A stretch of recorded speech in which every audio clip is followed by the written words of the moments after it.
Subalit, ito lamang po ang napili namin pagkakataon upang tunguhin ang inyong butihing tanggapan. 2 araw na po kaming nasa harapan ng Kongreso. Pangatlong araw po ngayon, uhaw, pagod, gutom, at iniwan po ang aming mga pamilya. Ganoon na rin ang aming hanap buhay. Iniwan po namin lahat. Bakit po? Kasi nga po, hindi na ho namin kayang tiisin ang ginagawa po ng ating gobyerno. Hindi po kami nandito upang pabagsakin ang ating gobyerno. Kami po ay naniniwala pa rin sa prosesong paraan na malinaw naman pong nakasulat sa konstitusyon. Ito po ay aming mga karapatan na ipahayag ang aming mga damdamin, ang aming mga saloobin. Ganoon na rin po ang aming mga hinaing. At naniniwala po kami, sir, na bilang mga sundalo, bilang mga kapulisan, kami po dapat nasa panig po kayo ng taong bayan. Pinakikinggan niyo po ang aming sama ng loob dahil kayo din po ay may pamilya. Meron din po kayong pamilya na umaasa sa inyo katulad namin. At katulad din po namin, kayo din po ay mga taxpayers. Kayo din po, alam namin, gustong sumigaw ng inyong damdamin, ng inyong puso. Subalit nga po, dahil nga po sa hadlang na tinatawag natin na chain of command, wala po kayong magawa. Subalit mga kapatid nating kasundaluhan at kapulisan, every time na kami po ay nagkakaroon ng mga demonstrasyon, nakakausap po namin ang inyong mga kabaro. At nagagalak din po sila dahil kami po ay nagsisilbing boses ng inyong hanay. Kaya mga kapatid na kapulisan, mga kasundaluhan, pagbigyan niyo po kami sa aming munting programa ngayong gabing ito. At sana po, tayuan niyo kami. Katulad ng sinasabi sa ating konstitusyon na kami po na mamamayan ng bansang ito at kayo bilang kapulisan at kasunduluhan, ang kami ay inyong poprotektahan. Hindi ang mga politikong magnanakaw. Hindi ang mga mandarambong ng bayan. Sapagkat kasama po namin kayo sa ginagawang panloloko ng mga taong gobyerno. Muli po, hindi po kami nandito upang ibagsak ang ating gobyerno. Bagkus, kami po ay nandito nananawagan sa pamumuno ni General Bronner, sir. Pakinggan niyo po kahit saglit ang panawagan ng taong bayan. At nag-uumpisa na po ang aming programa. Nais po naming tawagan ang aming isang butihing pastor, si Tito Herbert Lugo. Isa rin pong sundalo retirado. Ito Bert, takit kayo dito sa hagdan. Dati po ninyong kabaro, senior nyo ito. Mananalangin po siya para po tayo ay bigyan ng kapayapaan at buksan ang ating mga puso at isipan. Pakinggan nyo lang po kami. Maraming salamat po. Tito Bert. Salamat, Sir Placido. Mga kasama sa United People's Initiative, tayo po ay mananalangin.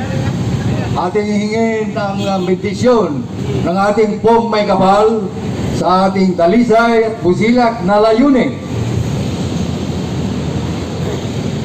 Aming pinakamamahal na Ama namin nasa langit, kami po ay dumadaing sa inyo at nagpapasalamat ng buong puso.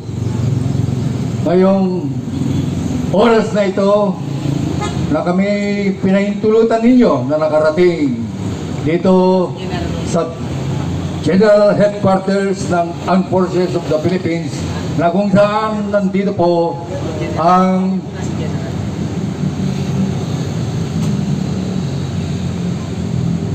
pamamahala ng aming buting AFP Chief of Staff, General Romeo Browner. Sir, maraming salamat po, Panginoon. Sa pagkakataon nito kami nagkabuklod-buklod para iparating kay General Browner ang aming dalisay at sinseridad para itaguyod ang katuwiran, katotohanan at kapayapaan at kadalisayan ng buhay ng marangal na Pilipino. General Browner, sir, these people around you here at the gate of General Quarters, Camp Aguinaldo, are athirst for righteousness. We are for the spirit of righteousness, not anything else. Our purpose here is to make this country a beautiful place to live in, that righteousness will reign in this country, especially. We pray that all government officials, especially our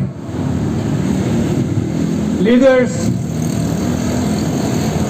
their indifferent agencies, that they will be touched by this fervent and sincere prayer. Please hearken to our call, General Browner, sir. May klima ng aming panalangin pero may sinseridad at may kahinahuna.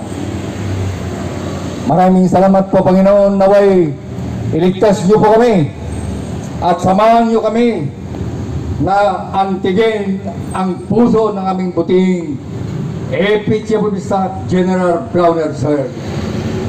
Yan po ang samot dalangin namin na aming iniiwan.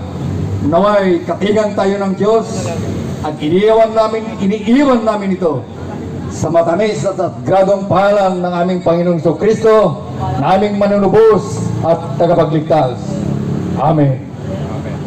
Manatili po tayo nakatayo para po magbigay pugay sa bansa, sa ating watawat, sa ating pambansang awit. Asan yung bandera natin? Yung bandera, pakilagay dito. Pambansang awit ng Pilipinas. Pakilagay po yung kamay sa ating mga dibdib. Hayang magiling, sa sinangalan, alam ng puso, sa dinig mo'y buhay.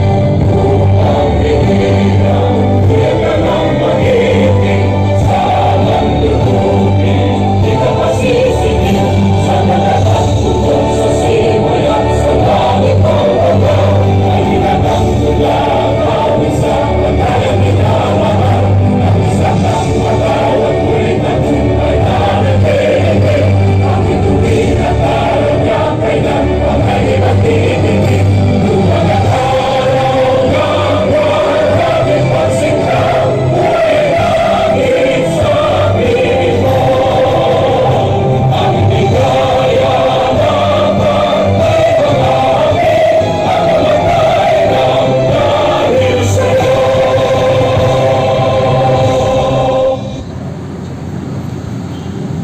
Maraming salamat mga kababayan.